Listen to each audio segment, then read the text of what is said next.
अवधूत चिंतन श्री गुरुदेव दत्त श्री स्वामी समर्थ। तुम्हा सर्वांचं आपल्या स्वामी शक्ती या चॅनलमध्ये मनापासून स्वागत आहे। स्वामी तुम्हा सर्वांच्या सर्व चांगल्या इच्छा पूर्ण करो एवढीच स्वामींच्या चरणी प्रार्थना करते आणि आपल्या आजच्या या नवीन आणि सुंदर व्हिडिओला पुन्हा एकदा नव्याने सुरुवात करते। फक्त बघा शनिवार। आजच्या व्हिडिओमध्ये मी तुम्हाला शनिवारी करावायचा एक अत्यंत प्रभावी उपाय सांगणार आहे। खरं तर शनिवारचा दिवस हा नकारात्मकता संपवण्यासाठी, आपल्या घरामध्ये वास करत असणारी जी इडापिडा किंवा बाहेरील बाधा असेल, तांत्रिक बाधा असेल, ह्या सगळ्या बाधांना नष्ट करण्यासाठी आणि आपल्या जीवनामध्ये कुठल्याही प्रकारचे जर दोष लागले असतील, मग वास्तु दोष असेल, ग्रह दोष असेल, कालसर्प दोष असेल किंवा मग कुठल्याही प्रकारचा पितृदोष असेल, ह्या दोषांतून निवारण करण्यासाठी शनिवारचा दिवस हा अत्यंत महत्त्वपूर्ण मानला जातो। कारण असं म्हटलं जातं की शनिवारी केलेला कुठलाच उपाय हा कधीच खाली हात जात नाही, तर तो आपल्याला काही ना काही लाभ देऊनच जातो। बऱ्याच वेळा आपल्याला आपल्या घरात बाधा झाली आहे किंवा आपल्या एखाद्या घरातील व्यक्तीला बाहेरील बाधेचा त्रास आहे, असं जेव्हाही आपल्याला जाणवतं किंवा वाटतं, तेव्हा आपण या सगळ्यांचं निवारण जे लोक करतात त्यांच्याकडे जातो आणि ती लोकही आपल्याला शनिवारच्याच दिवशी उपाय करण्यासाठी बोलवतात। कारण ह्या सगळ्या गोष्टींवरचे जे उपाय असतात ना, ते शनिवारीच केले जातात। आत्ताच्या या व्हिडिओमध्ये जो उपाय तुम्हाला मी सांगणार आहे, हा उपाय तुम्हाला शनिवारच्या दिवशी करायचा आहे। फक्त एक शनिवार दिव्यात ही वस्तू अर्पण करा। पुढचा शनिवार येण्याच्या आत तुमचं कितीही कठीणातील कठीण काम झालंच म्हणून समजा। शनिवारच्या दिवशी या एका ठिकाणी तुम्हाला एक दिवा लावायचा आहे आणि दिव्यात ही एक वस्तू घालायची आहे। शनिवारच्या दिवशी या ठिकाणी लावलेल्या दिव्याने किंवा दिव्यात घातलेल्या वस्तूने तुमच्या आयुष्यातील सर्व अडचणी, संकट, बाधा सगळं काही समाप्त होईल आणि तुमचं जे घर आहे किंवा तुमचं जे आयुष्य आहे ते पूर्णपणे बांधमुक्त होईल। अडलेला पैसा पुन्हा परत येईल। जिथे जिथे बंद झालेले तुमचे कामाचे मार्ग होते ते मार्ग खुले होतील आणि तुमच्या जीवनामध्ये सुख, समृद्धी, ऐश्वर्य हे सगळं तुम्हाला भरभरून मिळेल। कितीही कठीण असणारी एखादी तुमची इच्छा असेल तर ती इच्छाही पूर्ण होईल आणि प्रत्येक गोष्ट जी आहे ती तुमची एका मार्गाने सुरू होईल। आता काय उपाय आहे, कुठे दिवा लावायचा आहे, नक्की काय करायचं आहे, हे सगळंच मी तुम्हाला पुढे व्यवस्थित सांगणार आहे। फक्त त्यासाठी आपला आजचा व्हिडिओ स्किप न करता शेवटपर्यंत बघा आणि जे कोणी आपल्या चॅनलवरती नवीन असतील त्यांनी लगेचच आपल्या चॅनलला सबस्क्राईब करा। कारण तुम्ही आपला चॅनल सबस्क्राईब केल्यामुळे मी पुढचे जे काही व्हिडिओ बनवेन ते सर्वात आधी तुम्हा सर्वांपर्यंत पोहोचतील। बघा, आपल्याला या उपायासाठी किंवा हा जो उपाय आहे तो शनिवारच्या दिवशी संध्याकाळी म्हणजे 6च्या पुढे, तर आपल्याला 7-7:30च्या मध्ये हा करायचा आहे। याच्यासाठी तुम्हाला एक दिवा लागणार आहे, कुठलाही तुमच्या घरामध्ये जो कुठला दिवा असेल, मग मातीची पणती असेल, कणकेचा दिवा असेल किंवा मग पंचधातूचा दिवा असेल, तर हा एक दिवा तुम्हाला घ्यायचा आहे। लक्षात ठेवा, जर तुमच्या घराच्या आजूबाजूला कुठे पिंपळाचं झाड असेल तर हा दिवा तुम्हाला पिंपळाच्या झाडाखाली लावायचा आहे। समजा पिंपळाचं झाड नसेल तर हा दिवा तुम्हाला तुमच्या घराच्या आतमध्ये दक्षिण भाग जो आहे तो त्या दक्षिण दिशेला तुम्हाला लावायचा आहे।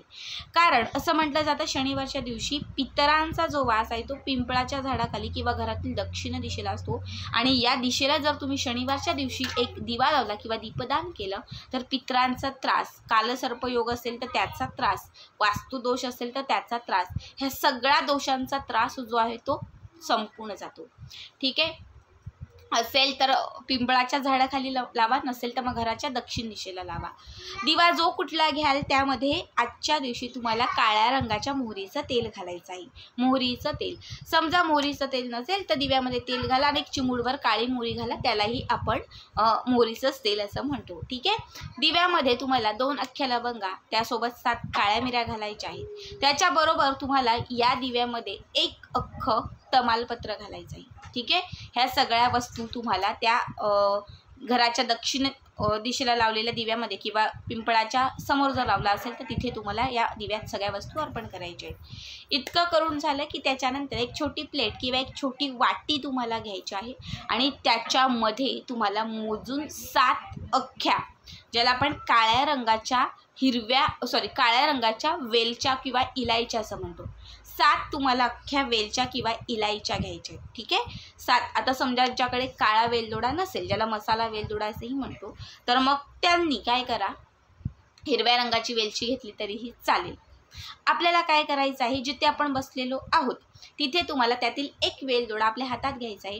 हाताची मूठ बंद करायची आहे, इच्छा व्यक्त करायची आहे, एक वेळा हनुमान चालीसा म्हणायचा आहे. म्हटल्यानंतर हा वेलदोडा तुम्हाला त्या दिव्यात अर्पण करायचा आहे. पुन्हा दुसरा वेलदोडा घ्यायचा, पुन्हा इच्छा व्यक्त करायची, पुन्हा एकदा हनुमान चालीसा म्हणायचा, पुन्हा तो वेलदोडा त्या दिव्यामध्ये अर्पण करायचा.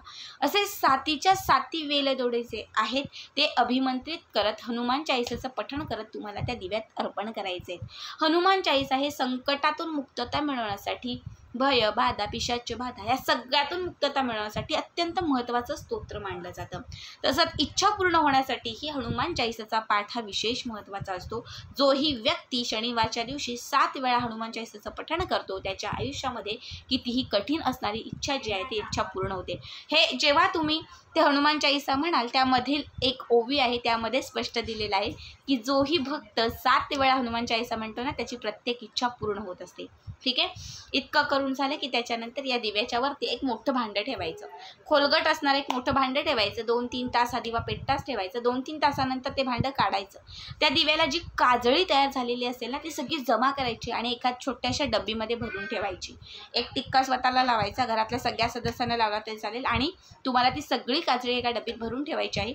जेव्हा तुम्ही कामासाठी बाहेर पडाल, जेव्हाही तुम्हाला कधी काही महत्त्वाच्या कामासाठी बाहेर जायचं असेल, यश मिळवण्यासाठी असेल किंवा एखाद्या जोखमीच्या कामासाठी असेल, तेव्हा फक्त त्याचा एक टिक्का तुम्ही कपाळाला लावून जा. प्रत्येक गोष्टीत यश मिळेल, भय बाधा यापासून संरक्षण होईल. जर तुम्ही प्रवासासाठी जात असाल तर अपघात टळेल, कुठल्याही प्रकारची नजरबाधा तुमच्यावर चालणार नाही, सगळ्या वाईट शक्तींपासून नेहमीच तुमचं संरक्षण होईल. हा उपाय तुम्ही घरातल्या सगळ्या सदस्यांसाठीही करू शकता. म्हणजे घरातले तुमचे पती असतील, मुलं असतील, बाहेर चालले त्यांना टिक्का लावा. तुमची जाऊ सासूबाई असेल कुठे चालले तुम्ही तिला टिक्का लावा तरीही चालेल. बघा, दिव्यामध्ये घातलेल्या ज्या वस्तू आहेत त्या वस्तू जर दिवा पेटताच असेल, दिवा जर पेटता असेल तर रात्रभर पेटताच ठेवा. दुसऱ्या दिवशी त्या दिव्यामध्ये घातलेल्या सगळ्या वस्तू काढून घ्या. वेलदोडा, त्याच्यानंतर आपण घातलेले लवंग असेल किंवा काळी मिरी असेल, हे सगळं त्या दिव्यामध्ये काढून घ्या. काढल्यानंतर ते एका छोट्याशा भांड्यामध्ये घेऊन त्यामध्ये कापूर टाका, कापराचा चुरा किंवा कापूर टाका आणि कापरासोबत हे सगळं आपल्या घराच्या उंबरठ्यावरती किंवा घरातील दक्षिण दिशेला प्रज्वलित करा. याने तुमच्या घरामध्ये असणारी सगळी नकारात्मक शक्ती, बाधा सगळं काही क्षणात समाप्त होईल आणि घर बांधमुक्त होईल. घरातल्या सगळ्या वाईट शक्तींचा अंत होईल आणि तुमच्या घरामध्ये सुख, समृद्धी, ऐश्वर्याची प्राप्ती होईल. घरात एकोपा येईल. हा उपाय खरं तर मी प्रत्येक शनिवारी न चुकता करते आणि मी तुम्हालाही नेहमी सांगत असते की शनिवारच्या दिवशी असा उपाय करत चला. घरात जर काहीतरी बाधा किंवा घरात सतत कलह होत आहेत, एक नकारात्मकता वाटत आहे, अपयश येत आहे, तर प्रत्येक शनिवारी हा उपाय करा. कमीत कमी 6 महिने हा उपाय करून बघा. तुमच्या घरामध्ये कितीही मोठी बाधा असेल, कितीही वर्षांपासून बाधा असेल, ती नाही संपली ना तर तुम्ही मला सांगा. अत्यंत साधा सोपा उपाय आहे. तरचा व्हिडिओ कसा वाटला कमेंट करा आणि पुढचे व्हिडिओ पाहण्यासाठी चॅनलला सबस्क्राईब करा.